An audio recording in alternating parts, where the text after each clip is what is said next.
Proizvodnja paprike moguća je duži vremenski period u našim krajevima. Inače joj odgovaraju naši klimatski uslovi, te je samim tim jedna od kultura koje se treba pristupiti sa posebnom pažnjom. Ova proizvodnja je kompleksan posao, ali uz malo truda odlični rezultati neće izostati. Ovisno o roku i načinu uzgoja, presadnice povrća se proizvode na otvorenom ili u zaštićenom prostoru, a isto tako kada se radi o samoj sadnji. Uzgoj povrća iz presadnica omogućuje raniju proizvodnju na otvorenom, a time i bolju godišnju izmjenu kultura i bolje iskorištavanje proizvodne površine.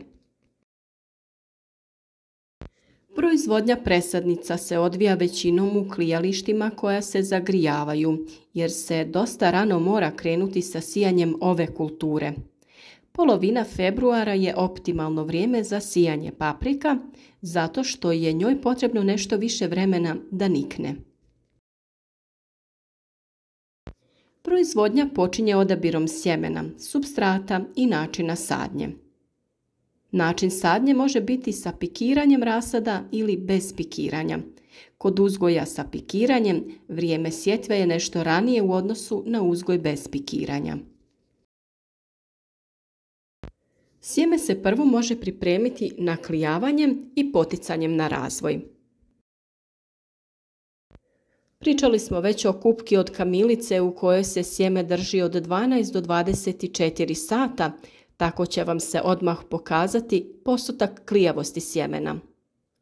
Ono loše sjeme će plutati na vrhu i slobodno ga možete baciti, a svo ono na dnu je zdravo i može se koristiti. Nakon toga sjeme se može ostaviti u namočenim papirnim salvetama gdje će za 2 do 3 dana proklijati ukoliko se bude održavala optimalna temperatura oko 25 stepeni Celzijusa. Naravno, redovno provjeravajte da vam se maramice ne osuše jer tada sjeme neće klijati. Na ovaj način možete odmah obaviti odabir klijalog sjemena i onog koje možda nije kvalitetno i nije i neće proklijati. Struktura tla, dreniranost i opskrbljenost biljnim hranjivima uz osigurano navodnjavanje bitni su čimbenici proizvodnje kvalitetnih presadnica. Mi uvijek koristimo supstrat koji je predviđen za sijanje, a može se kupiti u svakoj poljoprivrednoj apoteci. A za presađivanje, to jest pikiranje, koristimo također supstrat koji je baš za to namijenjen. Prilikom sjetve bitno je napomenuti da treba koristiti namjenski supstrat za sijanje sjemena. Sjeme treba oprezno sijati ukoliko ste odradili već pomenuti proces naklijavanja, pa sjevenke već imaju klice. Sijati možemo u stiropole koji su za to namijenjeni. Mogu to biti stiropoli sa jednom velikom rupom ili otvorom ili oni sa više odjeljaka, te također mogu biti i plastični kontejneri za istu namjenu. Ukoliko planirate sjeme pikirati, onda je najbolje sjeme posijati gusto sve zajedno, zbog uštede prostora i lakšeg održavanja optimalnih uslova za nicanje paprike. Možete sjeme gusto sijati u ovakve kontejnere ili gajbe, a možete i direktno u PVC podloške sa rupama promjera 10 cm gdje ćete u odvojene odjeljke sijati po jedno sjeme. Naravno, to možete ukoliko imate dovoljno prostora da im osigurate potrebne uslove. Na dno pripremljene posude stavite oko 3 cm supstrata i zalijte ga da se zemlja slegne. Nakon toga rasporedite sjeme i prekrijte sa oko centimetar zemlje. Poslije toga je potrebno zaliti, ali najbolje bi bilo koristiti prskalicu.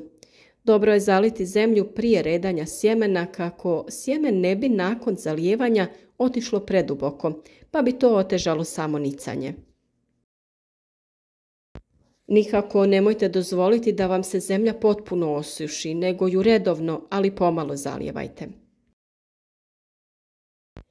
Bitno je održavati optimalnu temperaturu zraka i supstrata od 20 do 25 stepeni Celzijusa, a vodu sa kojom zalijevate također prilagodite toj temperaturi. Nipošto nemojte koristiti hladnu vodu, jer tim štetite samom sjemenu i zaustavljate njegov razvoj. Vrlo bitna stavka je i svjetlost, pa ukoliko nemate dovoljno prirodne svjetlosti, osigurajte umjetni izvor svjetlosti u obliku sijalica ili LED traka. Ukoliko imate uslove, najbolje je da napravite klijalište, obloženo stiropolom i sa ugrađenim sijalicama, jer u tim uslovima sjeme niče znatno brže. Video o izradi klijališta imate na našem kanalu, kao i odvojene video savjete o svakom od ovih stadija u uzgoju paprike.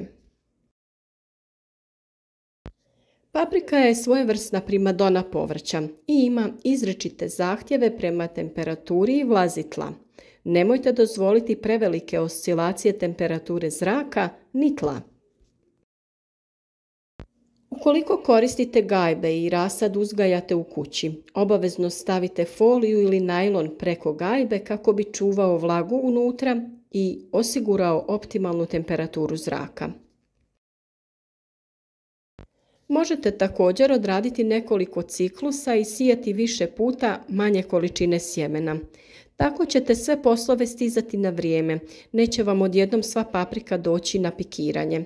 Dok pikirate jedan dio, drugi će narasti i stići na red za pikiranje i tako se organizirate sa svim povrćem koje ćete uzgajati. Pikiranje rasada se obavlja u fazi 2 prava razvijena lista. Pikira se u plastične čaše promjera 7 ili 9 cm ili kontejnere sa rupama istog promjera. Prilikom pikiranja koristi se za to namjenski supstrat. Paprika, za razliku od paradajza, ne ide duboko u zemlju. Ona se presađuje na istu dubinu na kojoj je i bila, isto kao i kod sadnje na stalnom mjestu u vrtu. Nakon toga ju je potrebno obilno zaliti. Prilikom zalijevanja potrebno je koristiti neki od fungicida za zaštitu mlade biljke. Pojava gljivica je česta zbog nepovoljnih vremenskih uslova, oscilacija u temperaturi. Najčešće se pojavi na dijelu gdje biljka ulazi u zemlju i napada taj dio, koji onda trune i biljka propada. Kao prevenciju mi koristimo sredstvo Previkur koje se rastapa u količini od 2,5 ml na 10 litara vode. S tim obilno zalijte biljku. Nakon 50 do 55 dana rasad je spreman za presađivanje u plastenik ili na otvoreno ukoliko to vremenske prilike dozvoljavaju. Idealna presadnica za presađivanje je veličine od 8 do 10 razvijenih listova. U grijani plastenik paprika može da se presadi već u martu, dok u onaj koji se ne zagrijava presađivanje se obavlja krajem mjeseca aprila. Ukoliko se ukaže da će biti onih kasnih mrazeva, biljke se i u plasteniku mogu dodatno osigurati niskim tunelima koje ćete prekriti sa agril platnom. Ni paprika ne podnosi mraz i niske temperature, pa se na otvoreno presađuje tek kada nema više opasnosti od loših vremenskih prilika. Nadamo se da su ovo dovoljne informacije da se okušate u uzgoju presadnica paprike, jer ćete na taj način imati potpunu kontrolu nad biljkama i znati šta na kraju konzumirate. Da bi ostvarili malo veće prinose paprike, potrebno je da održavate stabljiku, da joj napravite konstrukciju i da ju redovno zalijevate i prihranjujete. Iznenadili bi se, ali paprika traži dosta vode.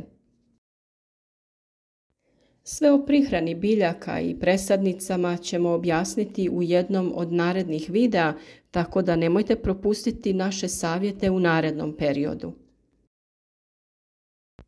Podržite naš rad sa like, podijelite video sa prijateljima na društvenim mrežama i uživajte u uzgoju biljaka od sjemena do ploda. Za sva dodatna pitanja tu smo u komentarima i potrudit ćemo se da vam objasnimo sve što nismo u ovom videu.